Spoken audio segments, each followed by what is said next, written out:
Assalamualaikum warahmatullahi wabarakatuh. Perkenalkan, nama saya Rania Anjati Aurelia Putri dengan NPM 210 440 10176 dari Prodi Hubungan Internasional kelas B. Assalamualaikum warahmatullahi wabarakatuh. Perkenalkan, nama saya Salma Nur Ain dengan nomor pokok mahasiswa 21044010196. Hai, perkenalkan nama saya Deva Amalia Rama Putri dengan NPM 21044010155. Perkenalkan, nama saya Laisa Nazila Supoy Putri dengan NPM 21044010159. Assalamualaikum warahmatullahi wabarakatuh. Perkenalkan, nama saya Fadil Ridwan Mirza dengan nomor NPM 21044010166.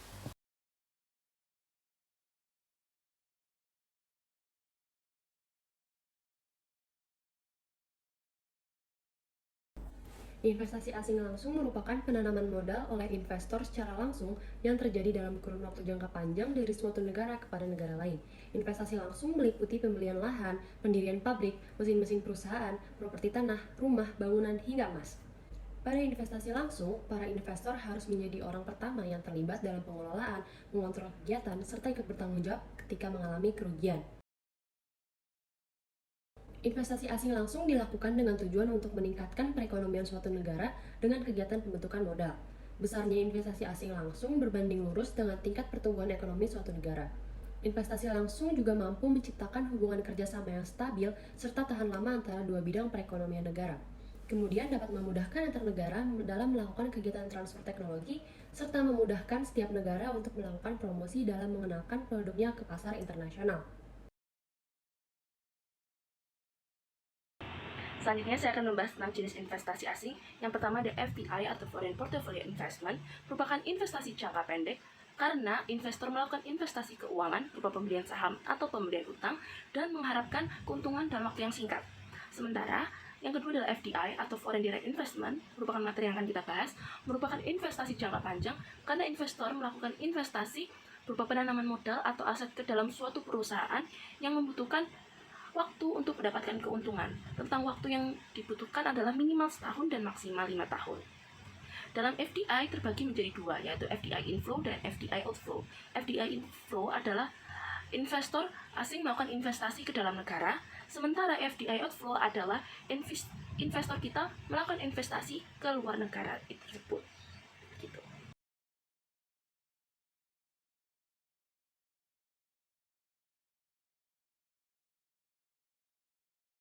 Foreign Direct Investment atau FDI dapat dilakukan dengan cara yang pertama, yaitu membeli perusahaan yang sudah ada di suatu negara, atau dapat juga dilakukan dengan menyiapkan modal untuk membangun perusahaan baru.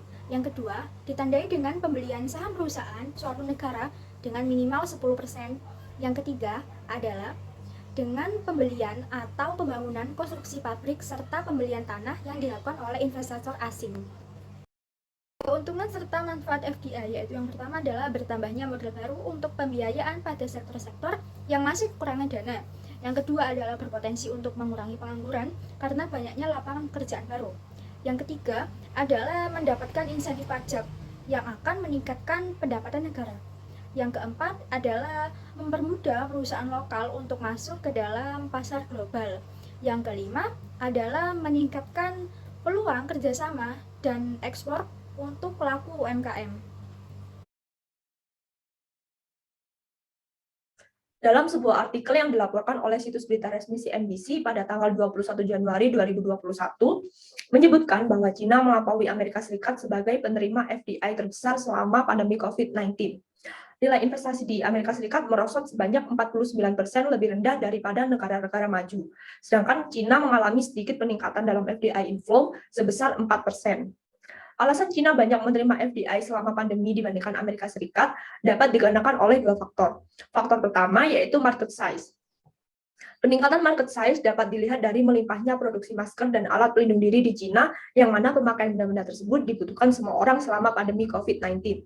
Sehingga berpotensi menarik banyak konsumen di seluruh dunia, hingga akhirnya China banyak melakukan ekspor atas alat kesehatan tersebut. Kedua, ketersediaan dan upah tenaga kerja. Sesuai dengan prinsip ekonomi yang memaksimalkan keuntungan dan meminimalisir kerugian, jika dibandingkan dengan Amerika Serikat, upah tenaga kerja di China jauh lebih sedikit. Hal ini dapat dikarenakan Amerika Serikat sudah jarang menggunakan tenaga kerja manusia dan banyak menggunakan teknologi canggih. Sedangkan perusahaan di Cina masih banyak menggunakan tenaga kerja manusia.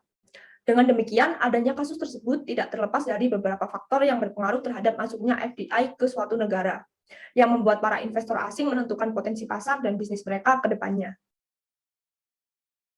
Bertambah tingginya FDI di Cina selama masa pandemi membuat perekonomian Cina menjadi lebih baik setelah keterpurukannya pada awal-awal masa pandemi. Hal ini sesuai dengan manfaat FDI yang membantu pembentukan modal manusia, berkontribusi untuk integrasi perdagangan internasional, dan membantu menciptakan lingkungan bisnis yang lebih kompetitif di negara tuan rumah.